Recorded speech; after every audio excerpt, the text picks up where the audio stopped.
Madam President, I come to the floor today fully aware that time is running out for America's dreamers. Their fates rest in our hands. Their futures hang in the balance of our votes. And what Dr. King called the fierce urgency of now is officially upon us. If we fail to take action today, the dreams of 800,000 young people protected under the Deferred Action for Childhood Arrival programs known as DACA, and thousands of others like them will turn to nightmares. For it's truly a terrifying prospect that dreamers face. The prospect that any moment, after they fall out of status, they could be snatched up by President Trump's deportation forces, torn away from their families, and sent away to countries they consider foreign lands. Well, I refuse to be complicit in that nightmare. I refuse to be complicit in the deportation of innocent children. I refuse to be complicit in the deportation of 800,000 DACA recipients and the 22,000 dreamers living, studying, and working in my home state of New Jersey. And it is only out of compassion for them and commitment to them that I'm prepared to vote for the bipartisan deal reached last night, the Rounds-King version. Now, let me be very clear. This is not the deal I would have drafted. It is far from the deal I would want. But I know for a fact that it is the only deal with a shot at becoming law.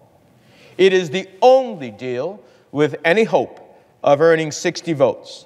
A simple majority in the House, and maybe the forced signature of Donald Trump's pen. And therefore, it is the only deal with any hope of protecting more than 1 million dreamers across America from the president's mass deportation agenda.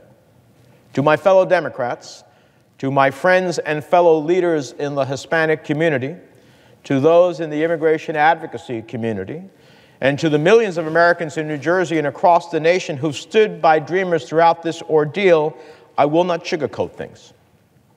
This deal is not in the fairness that we would want. It is as not fiscally responsible as it should be. And to be honest, if my Republican colleagues truly wanted to protect America's dreamers in good faith, they would have done so months ago. Instead, they refused to address this crisis for months.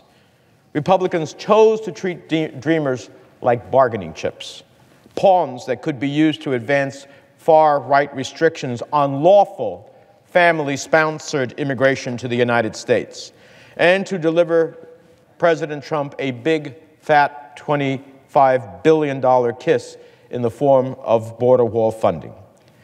And the only thing more preposterous than asking Mexico to pay for a border wall is asking the American people to pay $25 billion for a border wall. That's $25 billion that could be going to repairing the walls of our crumbling public schools, outdated airports, and aging highway tunnels. That's $25 billion that Americans will have to pay for Donald Trump's broken promise that Mexico would foot the bill. And in case you couldn't tell it by now, I'm not the biggest fan of this deal. It's a bitter pill to swallow. So when I hear my Republican colleagues say this legislation isn't tough enough, I encourage them to take a closer look.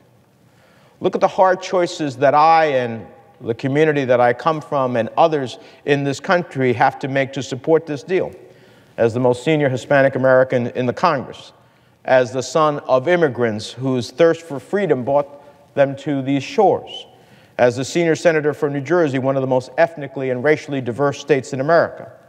Many of the concessions Democrats agreed to were supposed to have died in the proposal that we in the Gang of Six brought to the president weeks ago, only to have him rejected under the advice of the ethnocentric voices in his ear. For example, legal permanent residents no longer to be able to sponsor their adult children to join them in this country. And that's not the only hard choice we had to make in order to protect dreamers from deportation. For while we grant them the opportunity to earn a 12-year pathway to citizenship, we pay a dear price by limiting the right to sponsor the parents they love so dearly, although other U.S. citizen family will be able to do so. I take solace in the possibility that someday in the future, hopefully not the too distant future, Congress will return to our American values and stand proudly for the principles of family reunification, the family unit as the core of American society, communities, and our country that have guided U.S. immigration policies for the past century. The very family reunification that ultimately allowed Donald Trump's grandfather to come to the United States and have his prodigy come from there and ultimately rise to be the President of the United States. I'm going to fight for the parents of dreamers and the comprehensive immigration reform we need when that day comes. But for the moment, I am under no illusions. The cold, hard reality is that in 2 weeks, the dreams of hundreds of thousands of innocent children and promising young people will be extinguished. That is why we must act. To my friends in the immigration advocacy community, as well as Democratic colleagues, I remind you that legislating is the art of the possible. We are in the minority in both chambers of Congress. The opposing party occupies the White House. We may not enjoy this reality, I certainly don't, but it is a reality nonetheless. And in this reality, we do not have the power to make anything happen unless we get support from some of our colleagues on the other side of the aisle.